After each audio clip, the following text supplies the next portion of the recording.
There we go. All right, you may all be seated. So, welcome. We are here today, aren't we? Welcome to the 2025 Mott Community College Correctional Facility Commencement.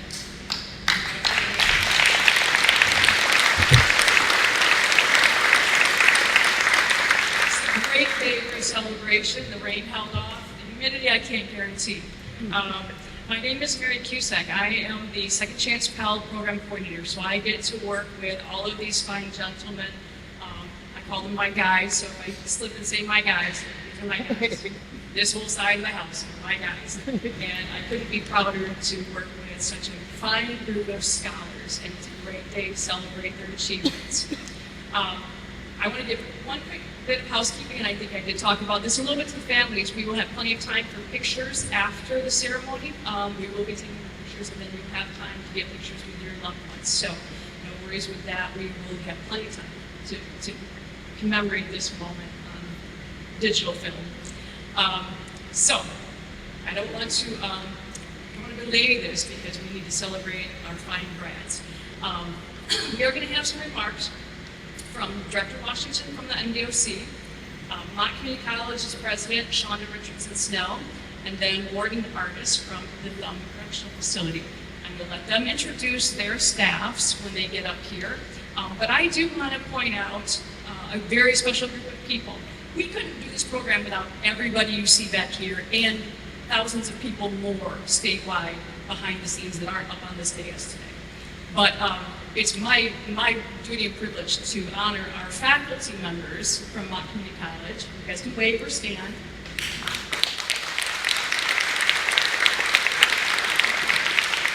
This is just a small number of our faculty, but, and these guys will tell you, our faculty are the most outstanding faculty. And I will also tell you that once a person, a faculty member, is crossed through those gates, is taught in that classroom upstairs, one time, they all come back because they have found that these students are the most dedicated students they have. Now, part of that could be because they aren't distracted by cell phones in the classroom.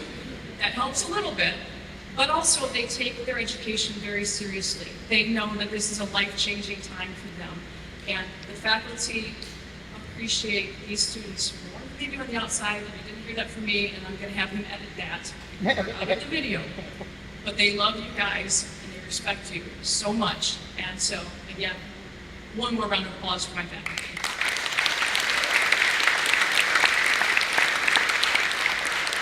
And with that, I will now turn the remarks over to Director Heidi Washington of the Michigan Department of Corrections.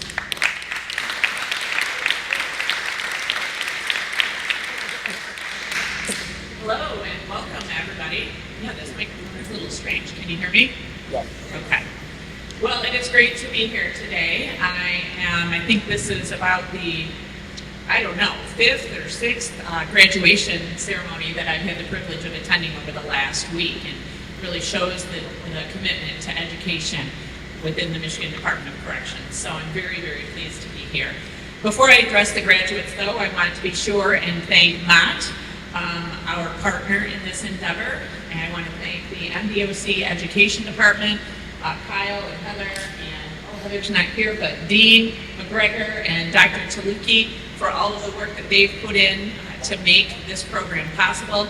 I want to thank the staff at the Correctional Facility who are the ones here day in and day out, making sure that you get to your classes and that we keep this machine moving forward. Everybody here has helped contribute to the success of today, and so I want to say thank you to all of you. Thank you to the family and friends who are here. Probably most importantly, your support system. And it's great to see the pride in their faces, the smiles. I know that you are very glad to have them here, and that without their love and support along the way, getting to where you are would have been a lot more difficult. So thank you, family and friends. We're very glad that you are here today to share this very special day with us. Now to the graduates. I ask for you all to take a moment and reflect on the achievement that you have reached today. On behalf of the department, we're all proud of the commitment that each and every one of you has made to invest in yourself and to further your education. I know getting to this point was not easy, but you have put in the time to study, you've put in the time to attain new knowledge and think critically, and today you arrive at your graduation day. Because of your education, you now have several paths available to you. Some of you have earned a degree with a concentration in business management, and some of you with a concentration in social work, and I happen to know this is your social work teacher over here, correct? Yes, I got to speak with her in the lobby, and she was very proud, I can tell you that, and very excited, and a little bit nervous because we had a little bit of a glitch getting people in, and she was insistent, I have to get in there, she said. And I said, well, don't worry. I said, I'm not going until you go, and they're not going to start without me, so we're gonna get you in there. And I know she's been a part of your journey, and so I'm excited to have this concentration in social work. It's a new concentration for us, and it helps us to vary the offerings that we're able to offer to our students across the state. Regardless of which career path you choose, both of these career paths offered by Mott offer valuable careers, important skills, and the option to continue to further your education, which I hope that you will. And whether you are leaving here and going out into the community, you have an opportunity to continue your education. But if you are staying with us, you also have that opportunity to go on and get a bachelor's degree and continue on. And so I hope that you will consider that. Whichever path you choose, remember that the tools you have acquired from your studies here will be with you the rest of your life. Your education is one thing that can never be taken from you. You can also take what you've achieved to continue to better not only yourself, but also those around you. Right now, your parents, your significant others, your children, and your loved ones are watching you officially complete this degree that you committed to. I'm sure I speak for all of us here today when I say that watching your accomplishment has been inspiring. And it doesn't stop now. You can continue to inspire those around you for years to come. Just think of your fellow classmates who are watching you receive your degree. And even people who are not your fellow classmates, but people who watch you during the day, go to class, put in the work. They are watching you as well. Some of them may have had doubts about what they may be able to accomplish, but now, because of what they have seen you do, they believe in themselves, and they think, maybe I can do that too. As you continue on, remember the influence that you have and continue to use it for good, whether that's here or back in your communities at home.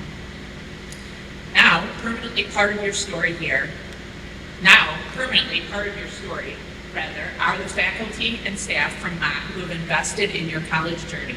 I want to again thank them for their continued partnership with the department, for their work to be creative in the ways that they teach, and for giving you the resources that you need to succeed.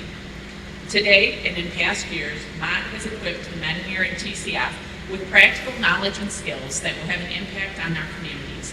We are grateful for their commitment to making sure you have access to quality education while you're here.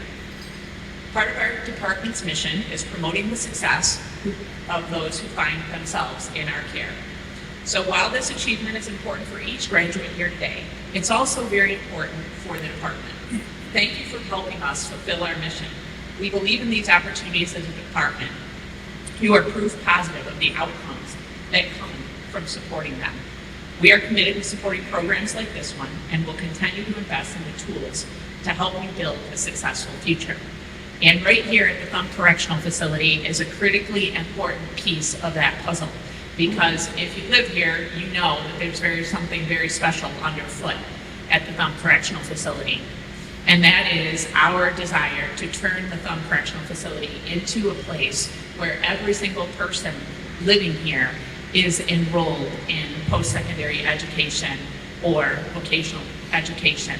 That's not been done anywhere in the country, and we're very proud of that. So think of it as a college prison, because that's what we are working towards here, with Mott as our first partner in that endeavor.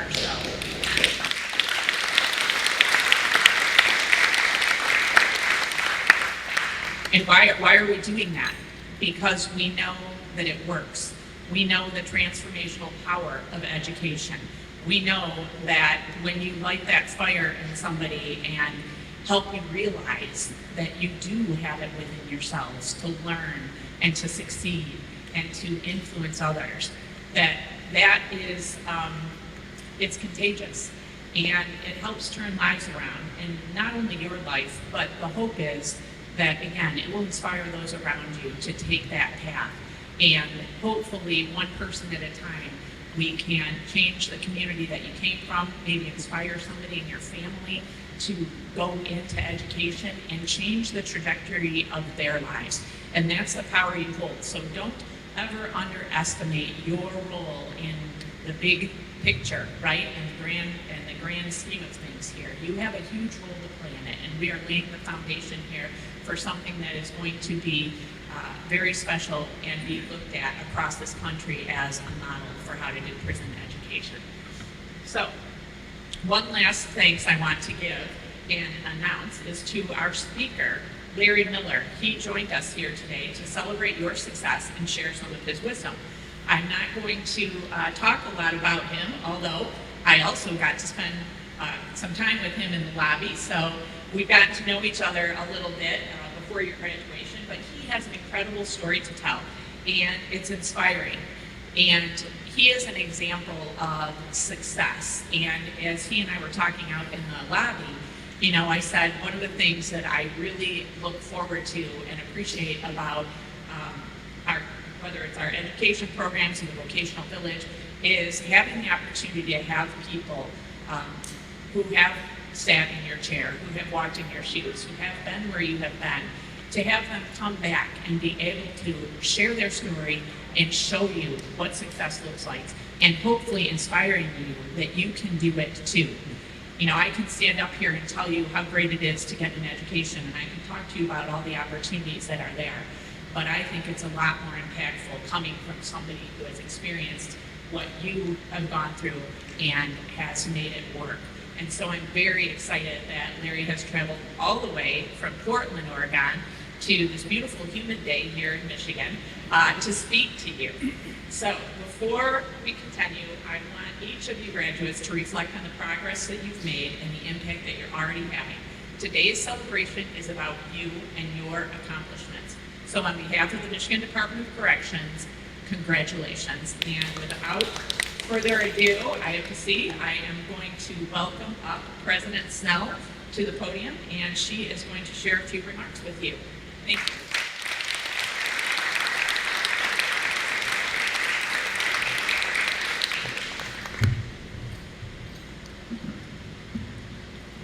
All right, I better not touch that. Welcome, graduates. What a true honor it is for me to be with each one of you today. I would also like to welcome your family and your friends, and thank you for the support that you have given to our graduates over the course of their time in our program at Mott Community College. I too would like to welcome our distinguished guest speaker, Mr. Larry Miller. I look forward to learning more about your journey and continuing to partner with you as we work to further develop and expand our educational program for those who are incarcerated. Thank you too to the Michigan Department of Corrections and also your team that is in attendance, and also a big thanks to Warden Artis for continuing to support higher education in prison, and especially the Mott Community College program. I have a special acknowledgement also for our Mott Community College team and their work here that partner with each of the Thumb Correctional Facility, our faculty. Also with me is Vice President of Student Academic and Workforce Success. Judge on the order, Conley 488-721, 488-721, return to your unit. Robert Matthews.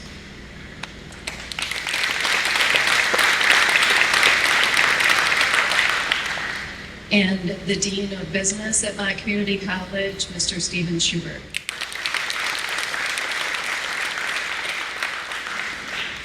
And most importantly, distinguished graduates, on behalf of Mott Community College Board of Trustees, our college administration, all of our staff, our faculty, and your fellow students, it is my incredible honor to be here with each of you today and celebrate this amazing achievement that you have attained.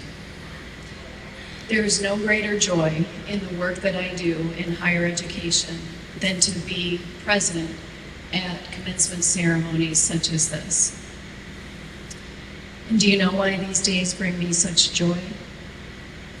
There's nothing that moves my soul more than when I see Mott Community College students who have charged through barriers that have been in their way and achieved their educational goal.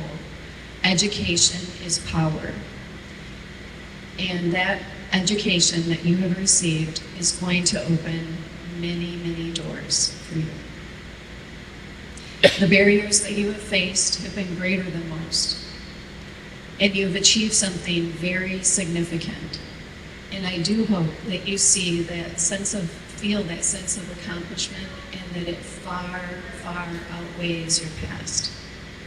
We are not defined by our past. Thank God.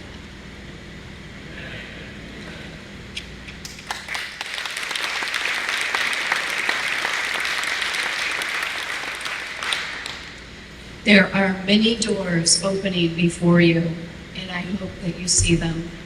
The world is waiting for all that you are going to become and have already.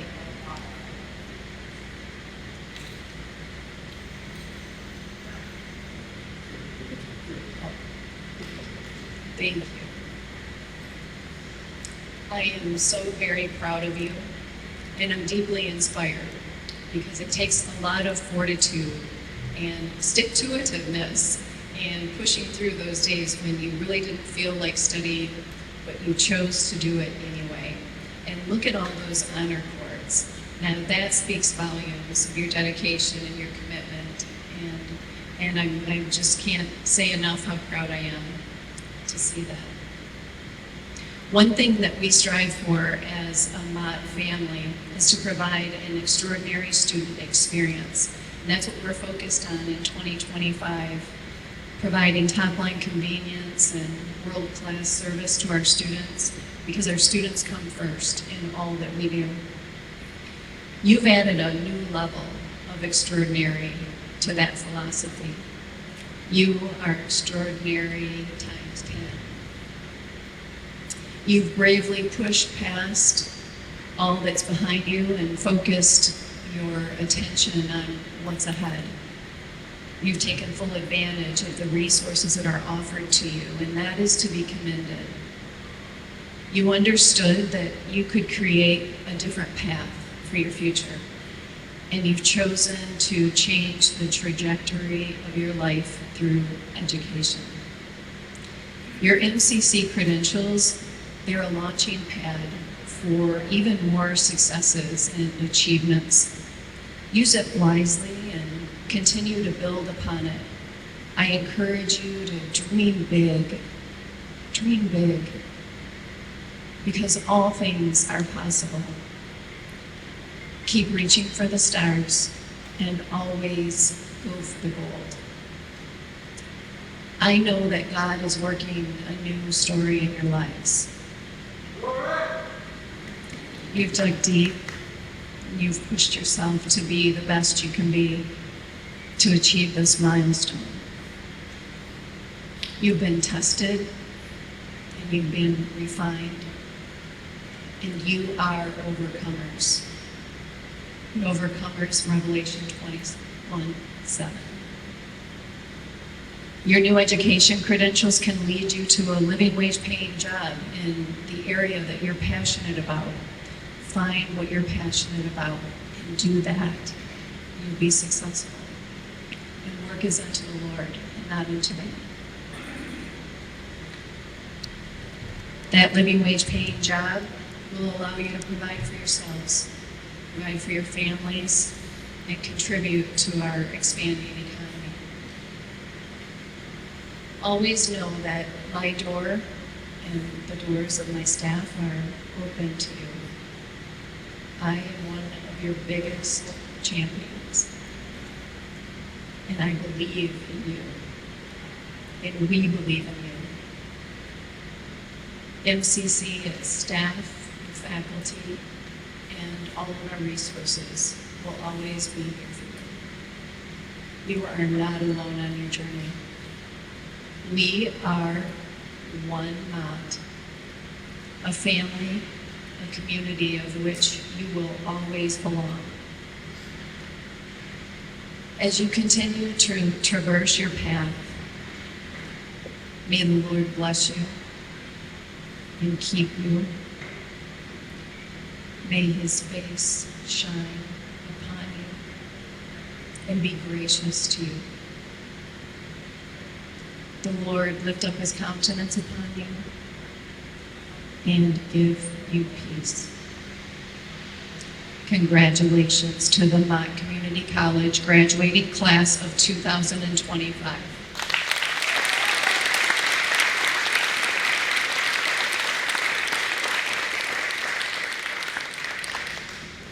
Thank you. And I would now like to introduce Warden Ardis.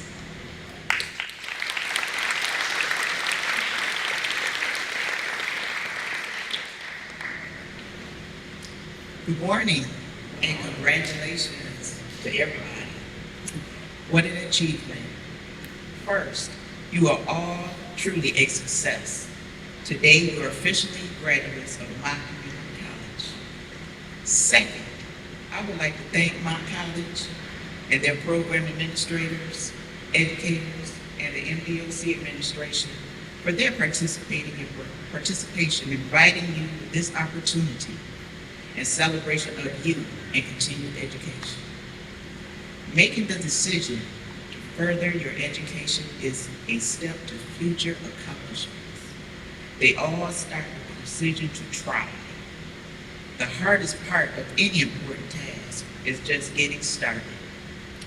Know that your decision to start and not giving up and successfully finish has made all of you role models and mentors for others to emulate and follow in your steps.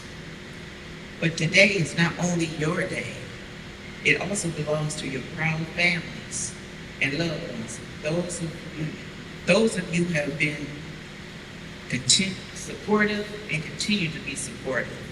Every student here today has traveled a remarkable journey to reach this moment.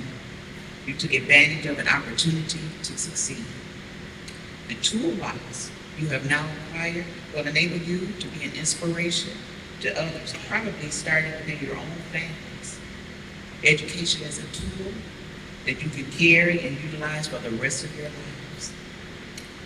Just know that life is not a destination, but a journey. It's a total of your experiences, positive and negative.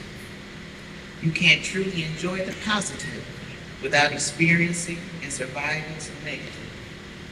Success is meant and achievable for all. This is why this is such a great day of celebration. Mott College changes lives for a changing world. This is especially true for the world of the Department of Corrections. The Department of Corrections is ever changing for the better. So let's really give the MDOC Director Washington a hand for her vision. Which we're all part of now. And again, congratulations, and I am truly proud of each and every one of you. Thank you.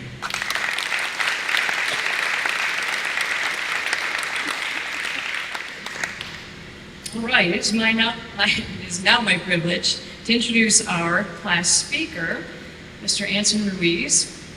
Mr. Ruiz is graduating with a 3.91 GPA. Oh, wow.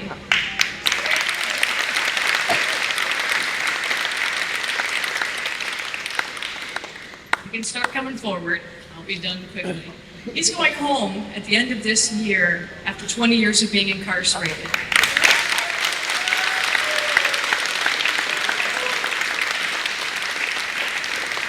Not only is he earned his associate's degree, but he's going to continue pursuing his bachelor's degree when he goes home, along with many other endeavors, because all of our students have endeavors in mind.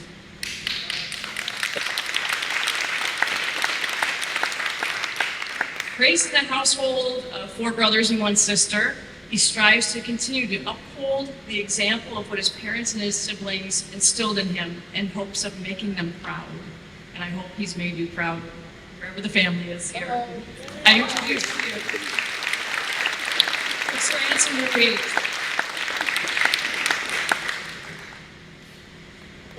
Thank you, Mary.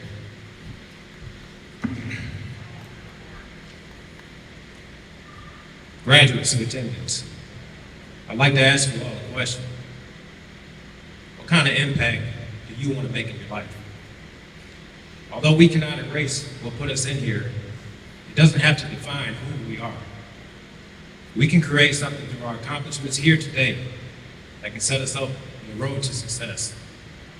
Success in how you envision it. Success in how you manifest it. And success in how you define it. When we all started this educational journey, none of us knew what to expect. Society's lens of how college experience is viewed is very different from the college experience inside a prison. And here, it's all on us. Even though we feel the support of our loved ones, we still have to navigate the hardships of incarceration while trying to focus on our education. Some days were better than others. Some of us may have questioned, was the decision to enroll in college the right one? Some may have had days where they didn't want to take class. And unfortunately, there were some who succumbed to those feelings and thoughts. But those here today made the choice not to see prison for what it is, but see it and utilize it as an opportunity. An opportunity to walk out of here better than we were when we initially came in. As one of my professors, Tom Ussery, would say, flipping the perspective, 18 versus 81. If I showed you all the number 18, some of you would just see it just simply as 18. Or some may challenge it and see it as 81. It simply means to think outside the box, expand your horizon, and see things from a different angle. This is just the beginning. Let us all continue to achieve the greatness that lies within us. Don't run from it or suppress it. Embrace it. Be that artist of your life and create on your personal canvas the beauty of how you picture the outcome of your life moving forward. Continue to make good on your opportunities. Push hard. And never give in just because adversity may come knocking. Answer the call of defining what you see as that impact in your life. To my cohorts, thank you for pushing me, motivating me, inspiring me to make it to this moment, giving me constructive criticism when needed, and overall providing your support. To our professors that we had the pleasure and the privilege to be taught by, I thank you for one simple word: accountability. To be accountable for attending class, putting in the work, asking questions when necessary, and being accountable for looking at ourselves not just as inmates, but students of my community college. To Mary Cusack, your determination in making this program successful now and hopefully in the future doesn't go unnoticed. You are diligent in making sure that we have the necessary things we need to ensure our education and success is as important to you as it should be to us. Your professionalism as our advisor is appreciated beyond measure. Lastly, those who are in attendance, and unfortunately those who couldn't make it, your support and love goes a long way. Thank you for providing for us while we've been away. Congratulations to us all. We did it. Thank you.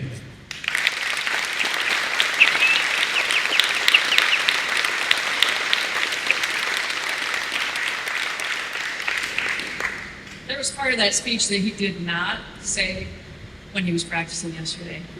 So now I'm gonna have to hold back some tears. I'll get you later. So now I have the extreme privilege of introducing our keynote speaker, and you'll see that I get all geeked out about this gentleman because I'm so excited that he's here and sharing his lived experience with us today. It's not shameless self-promotion if I tell you that he has a book out And this book is the reason why I got to know Mr. Miller. 3 years ago, Mr. Miller spoke at a conference that I was at, and immediately I said, God, he'd be a great commencement speaker. And I thought, if you read I'm not going to read everything that's in that program because it's huge, number one. Number two, you can read that. You don't need me to repeat the fact that this guy has been the president of the Air Jordan brand, of the Trailblazers, I mean, Janssen Company, it goes on and on, right? He's an amazing man. But what I love is that he has a story to tell. And the opportunity to bring him here, like I said, when I saw him as a speaker and I thought he'd be great, what are the chances he's ever, this guy is too big for us, right? But you never know until you ask. And guess what? He said yes. He said yes immediately.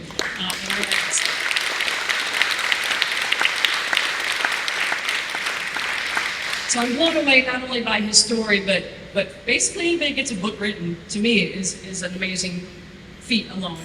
But also that he worked with his daughter on this. This is a humble family man, and his relationship with his daughter Layla is amazing as well, and she wanted to be here but couldn't make it today. But you would have seen that love, and you guys understand, as family, you understand that love and the need for support. His daughter pushed him to write this book. I'm not going to give any more of his story away. You are going to experience what a humble and wonderful man he is. Mr. Wheeler, are you ready? And he also doesn't like to stand and speechify. He's a chatter. He wants to chat. So we're going to do something a little bit different, and Mr. Wheeler is going to kind of interview him in a unique, different kind of way of a commencement speech that I think you'll find very accessible and fun. Are we sitting, standing?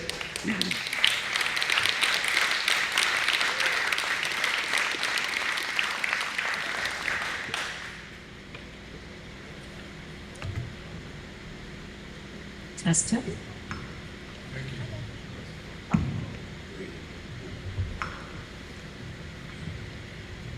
Good morning, everybody.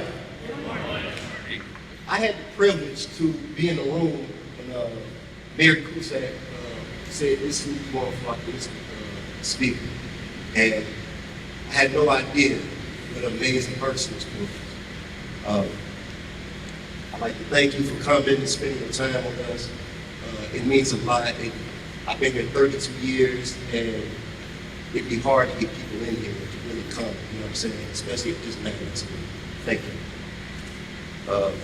It's a pleasure to have you here and your experience and insight. The audience can already read your bio, but we want to know, can you share with us your background that you're here today? Yeah, first of all, I want to say thank you for the opportunity to be here today.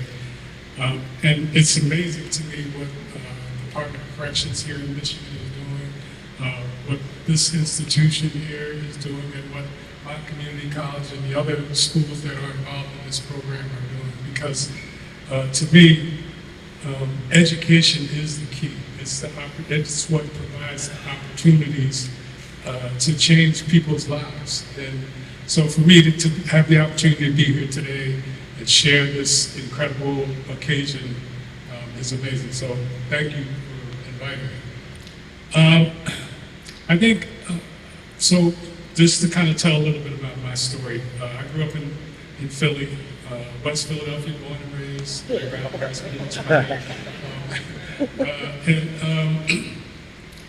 Up until all through elementary school, I was kind of like a smart kid in the class and teachers, that kind of deal. But as I started to move into getting closer to what we call junior high school back then, this pull of the streets started to get me. And after a while, it was more important to me to impress people in the street than it was parents and teachers. And that led to me, I joined the gang when I was like 12 years old. I was in and out of trouble. When I was 16, I shot another kid and killed him. And I was charged as an adult. I pleaded guilty to second-degree murder. I was sentenced to 4.5 to 20 years.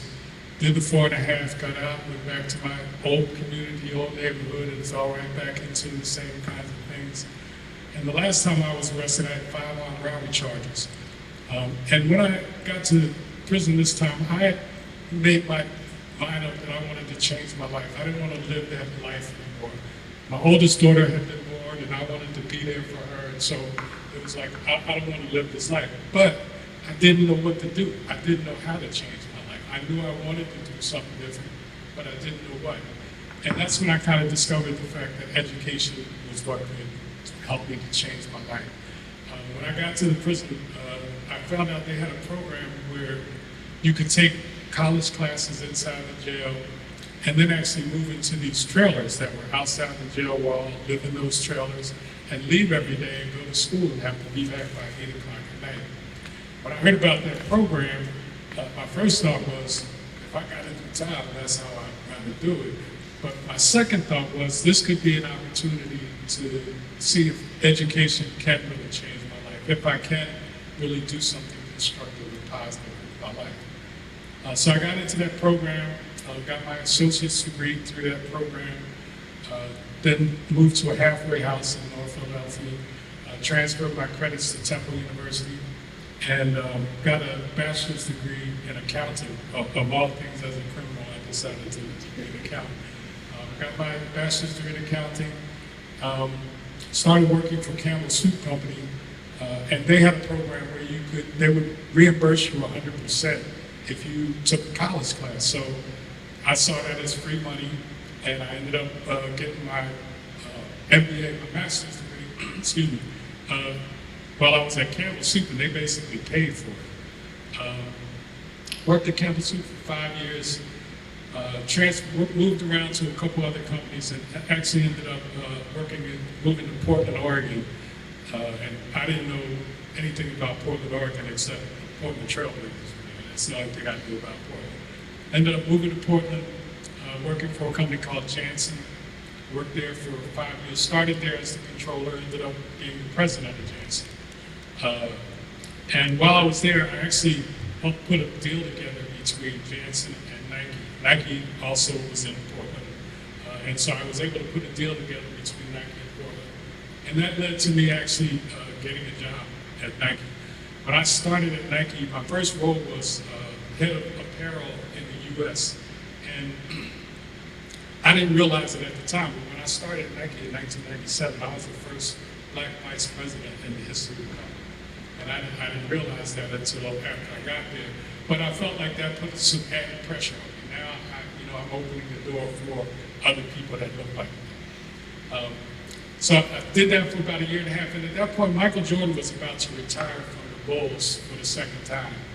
And there was a lot of concern around Nike, concern with our retailers that, hey, we had this nice thing going on here now, and now it's going to end.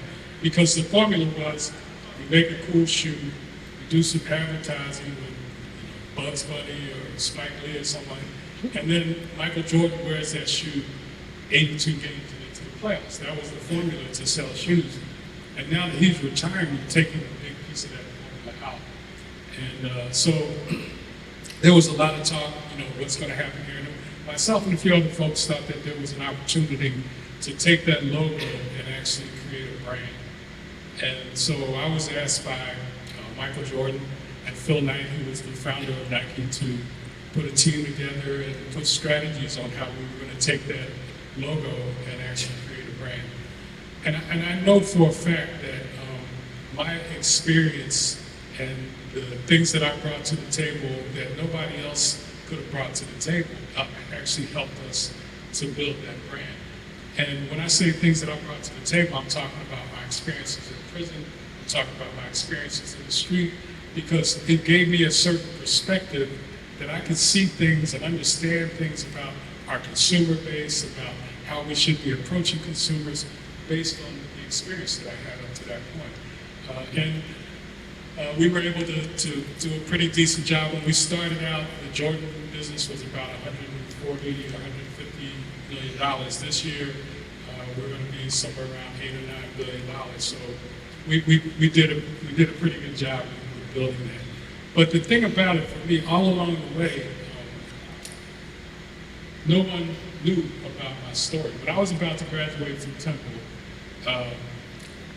there was what was called the Big 8 accounting firms at that point, and I wanted to work for one of the Big 8. And there was one called Arthur Anderson, and that's who I really focused on. I ended up going there and interviewing the whole day, spending the whole day talking to a bunch of people.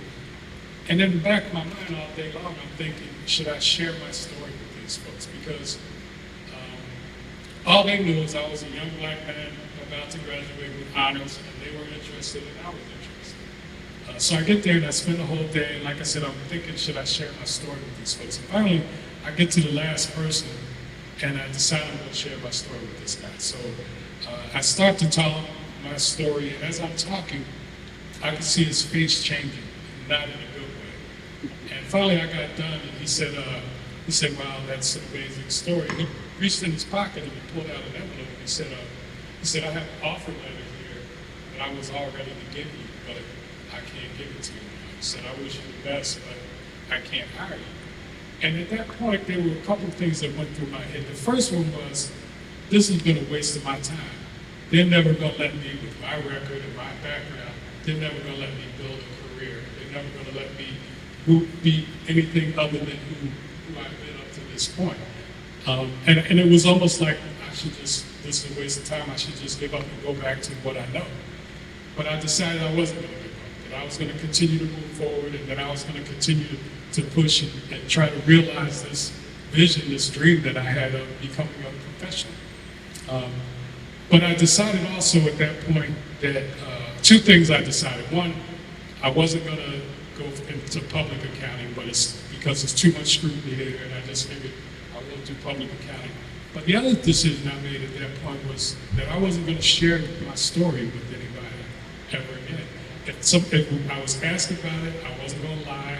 I wasn't going to deny it if it came up, but I wasn't going to volunteer the information. Walks over 10 minutes. And for 40 years, that's how I built my career. People I work with, people I consider family, had no idea about my background. Fortunately, I was able to keep it secret and keep it quiet as I kind of built my career, but it took a toll on me. I was had nightmares, recurrent nightmares, being back to jail and things being ruined as far as building my career. Had migraines so bad I ended up in the ER a number of times because I was holding all this pressure in, all this anxiety about being afraid that somehow my story would come out and it would ruin everything I built up to that point. Fortunately, it never did, but I couldn't do what I've done today. Too much information on the internet, too much, everybody's taking pictures everywhere. I couldn't do that today. But to me, that's how I built my career. And all along the way, my oldest daughter was kind of pushing me like, "Dad, you need to share your story." And her logic was, my story was an inspiration to members of our family, and she was like, it can inspire other people as well. And so I used to say she pushed me. She said, "Dad, stop saying that. Just say I inspired you." Stop saying I pushed you. So, but she inspired me to share the story, and then her and I worked on it together. We, for over 10 years, we worked on the story. And one of the reasons it took so long is because I was in no hurry to share it. I was in no hurry to get the story out there because I knew it was going to be exposing something and sharing a part of my life that I had been hiding for all the time. But there were a number of things a number of benefits that came out of sharing the story for me. First and foremost, first anyway, I would say foremost, but first, it relieved that burden that I was carrying around. I don't have to worry now about the story coming out. I was able to share it on my own terms. I was able to tell it the way I wanted to tell it and not have to worry about it coming out. Another one of the major benefits for me is that I got a chance to be with the family of the young man that I shot, and was able to let them know how sorry and remorseful I was for what I had done, and that if I could go back and undo it, I would. I can't, so all I can do now is try to make up for it by doing positive things and giving back. But I was able to share that with them, and each one of them spoke about how what happened affected them. But at the end of each one of them speaking, they said, "But I forgive you." And that really meant more to me than pretty much anything that I could have, any of the other things that I've gained by sharing this story. Because it was an opportunity to, to get that forgiveness. I, over the years, forgiven myself, or tried to anyway. I've definitely asked God for forgiveness over the years, and to have the family forgive me, that was a major step for me, and a major, it was a major accomplishment for me. So, about 2 years ago, myself and a guy named Ken Oliver, we met, and we're starting to create what we're calling the JUMP project, Justice and Upward Mobility Project. And to me, what's going on here at this institution, and with the community college and with the Department of Correction here, is a true example of what we've been talking about, which is create opportunities for people not just to come out and survive, but to thrive. And that's really the goal of what we're doing. And to me, this is how you do that, by getting an education, by providing opportunities for people to get an education. I tell people all the time, or folks will say, oh, you're an exception. And I'm like, absolutely not. I'm not an exception at all. I'm just someone that took advantage of the opportunity. And if there were more opportunities, many more people would take advantage of it. And I tell people this all the time. Some of the most intelligent, creative people I've ever met are people I met while I was incarcerated. And what we need to figure out is, how do we tap into that creativity and give those folks an opportunity to express that. There's a college that has a commercial, and in the commercial there was a line that stuck with me, and it said, in this world, talent is distributed equally, but opportunity is not. And to me, there's no truer statement than that, because you can go anywhere in the world and find people with incredible talent, but the opportunities to express that talent based on the environment they grow up in, or based on what the opportunities that are afforded them, it just doesn't, they don't get an opportunity, like I said, to express that intellect and creativity. And that's what this program is giving you guys, an opportunity to express your intellect, express your creativity, and to change your life, really. This is an opportunity to change the trajectory of your life, it warms my heart to see that you're taking advantage of this opportunity, because there's one thing for opportunities to be provided, and it's another thing to put in the work and put in all the dedication to take advantage of those opportunities. Because it's not like, oh, here's an opportunity and then it just happens. You have to put the work in to make it happen. And you guys sitting here today, this is an example of the fact that you've been willing to put in the work and to take advantage of the opportunity that's been presented to you. I know I talked a lot. A couple guys laughed at me. I said, man, we need a Will Smith theme song. Oh, when we come in here. They laughed at me. I talked to a lot of returning citizens on the phone and things. And what they have in common is they say they all just break down and cry like it's a relief. So what was interesting to me is you kept that secret for 40 years. You know what I'm saying? How do you feel when it actually released? Yeah, it was just like a major burden was lifted off. It was like, I've been carrying this around, and like I said, been concerned and afraid that somehow it'll come out. The other thing is, I used to go and talk to young people a lot about my career, about what I've done in my career. But I always walked away feeling like I was cheating, because I wasn't telling the whole story. I wasn't talking about what I had to go through and what I did to get to that opportunity, to get to that point. And now I can tell the whole story. I feel it. So there's a sense of relief and a sense of being able to share the whole story. Okay. There are 8 million people in the U.S. that have arrest records. You are one of them. Here. I said there are 80 million people in the United States that have arrest records. You are one of them. What can we do to become the next Larry Mills? I think, the start. This is the start. It's really, it's about getting an education or learning a marketable skill. It doesn't have to be be a college degree. It could be one of my best friends. We kind of grew up in jail together. He learned how to cut hair when we were in jail early. Matter of fact, he messed me up a couple of times. But he got his barber stuff. He got out and he opened a shop and he's hired other people and he's built a great life for himself. So there are all kinds of opportunities and ways to do it. But for me, it was education. And I think, the opportunities that exist here to get an education provide incredible opportunities. I have read in your book that, matter of fact, we lead the world in education as far as the NBLC and all that stuff. But I like you guys' program in 1978. He said it was 40 of you guys. Y'all shared 4 cars. And they had to be from 8 to 8. How was that experience?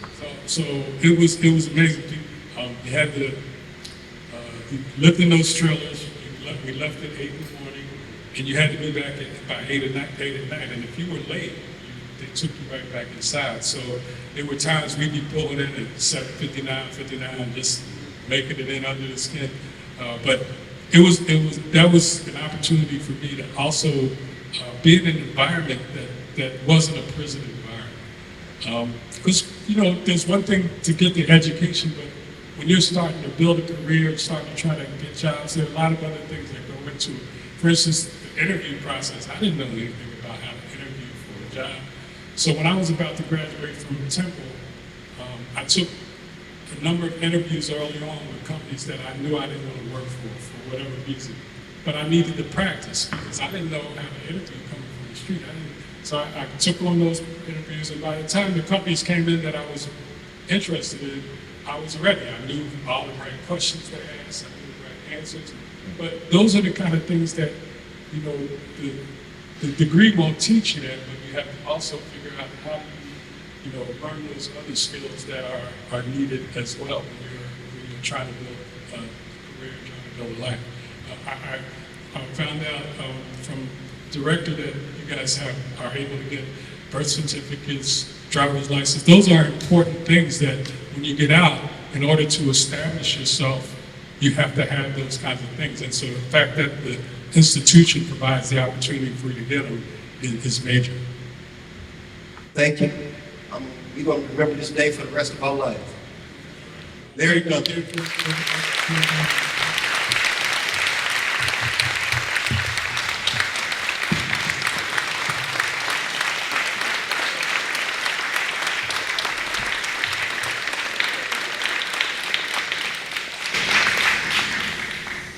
Thank you very much, and hopefully you all have some time to thank him in person and chat with him after the ceremony. Now, we move on to the part that you've all been waiting for. Ladies and gentlemen have been waiting for, the conferring of your degrees.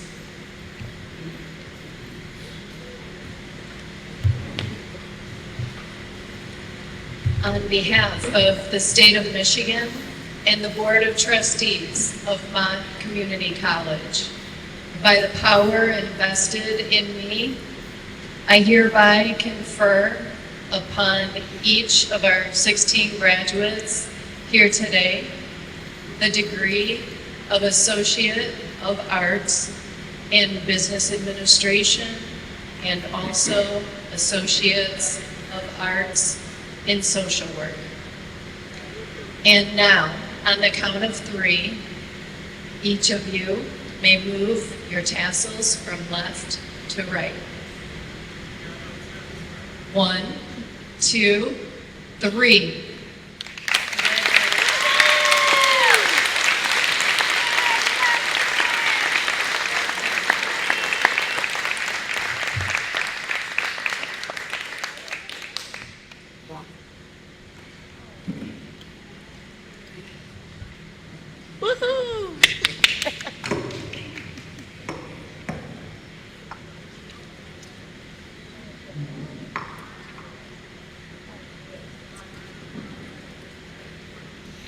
Ladies and gentlemen, guests and friends, it is my esteemed honor to present to you the graduates of the Mott Community College class of 2025.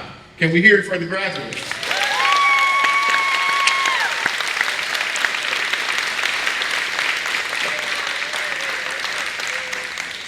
Graduates, are you ready? Y'all don't look ready. You ready? You ready? All right.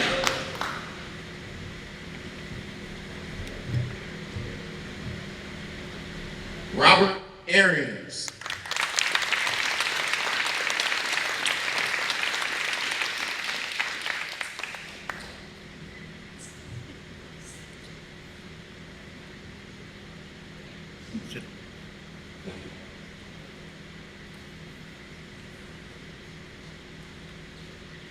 Joseph Blackman.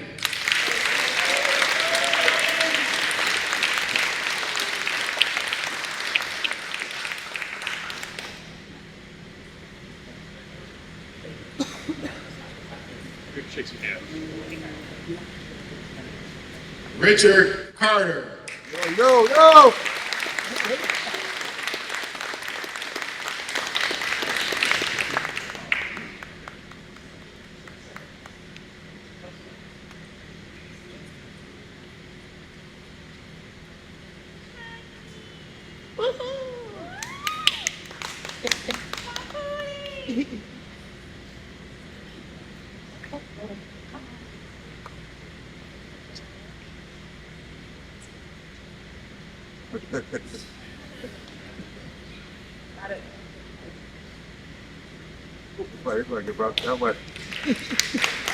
Justin Conley.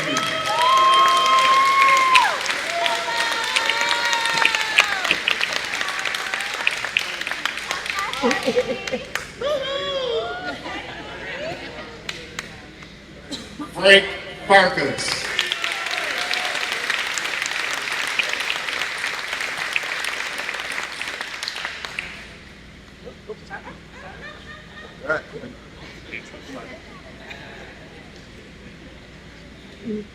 Michael Janella.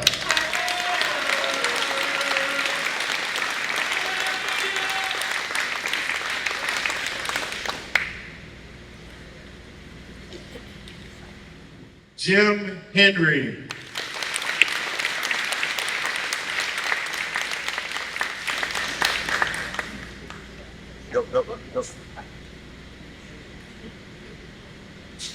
Johnny Hudson.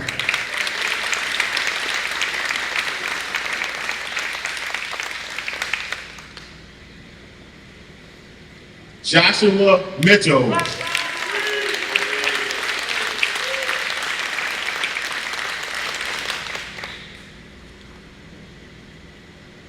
Tony Mosky.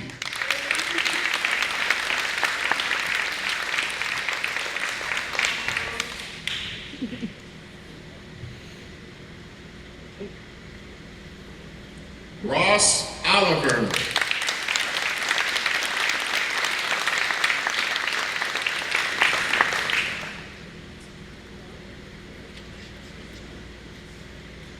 Anson Ruiz.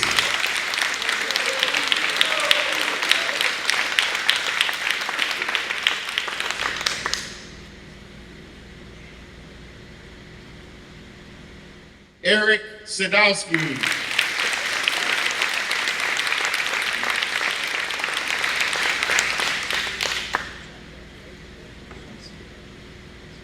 Caleb Sneed.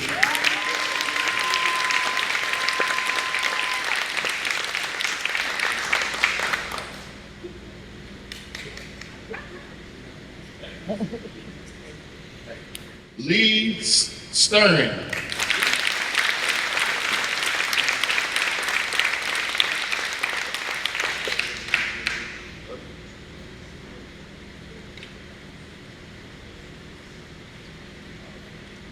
Donald Wilburn.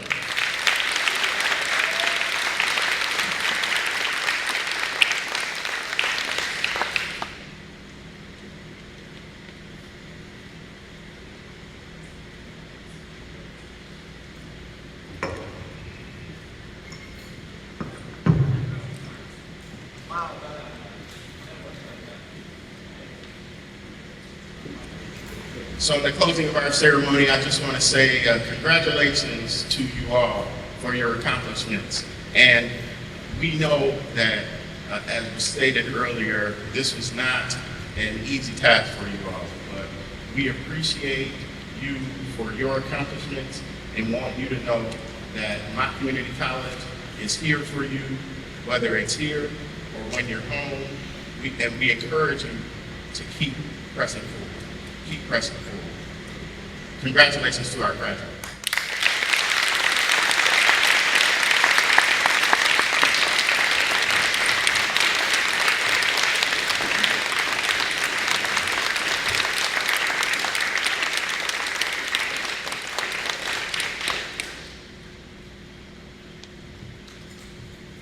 You guys can be seated. Break this down in 5 4. Congratulations, graduates. How y'all feeling now?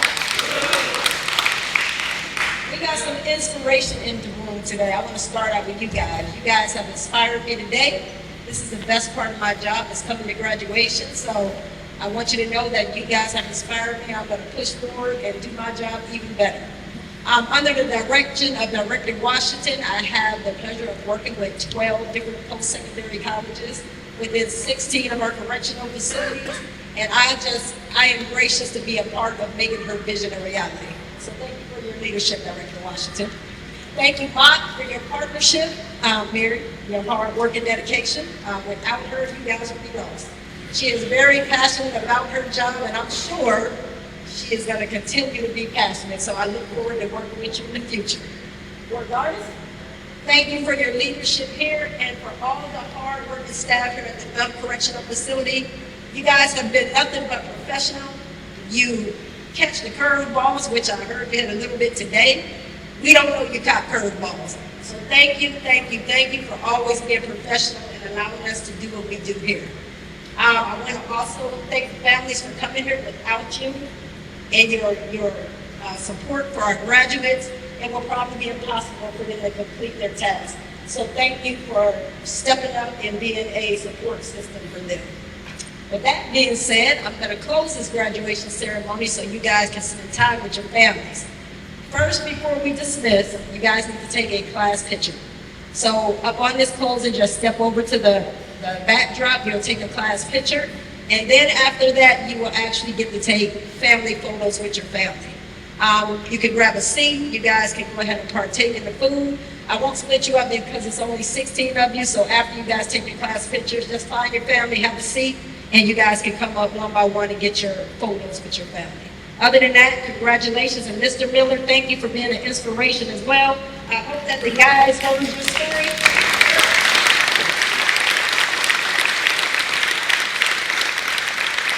And this can inspire them in the future.